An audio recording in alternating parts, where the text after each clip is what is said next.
To enable the Paddle dashboard, start by creating a Paddle account if you have not already done so. This involves going to the Paddle website and following the sign-up process. Once you have an account, log in to access the dashboard. After logging in, navigate to the dashboard section. The dashboard is the central hub where you can manage your products, track sales, and monitor analytics. To access the dashboard, click on the Dashboard tab, usually located at the top navigation menu. Next, you need to connect your product to the Paddle dashboard.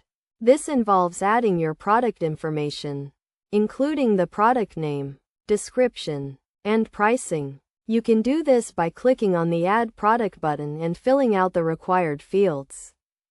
To enable the dashboard for a specific product, go to the Product Settings page.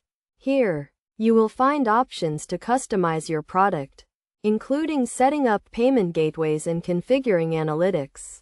Make sure to enable the Analytics option to track sales and customer data. Another important step is to set up your payment gateway. Paddle supports various payment gateways, including credit cards, PayPal, and bank transfers. To set up a payment gateway, go to the Payment Settings page and follow the instructions to connect your preferred payment method. Best practices for enabling the Paddle dashboard include regularly monitoring your analytics to track sales and customer trends. This helps you make informed decisions about product development and marketing strategies. Additionally, make sure to keep your product information up to date, including pricing and descriptions, to ensure accuracy and consistency.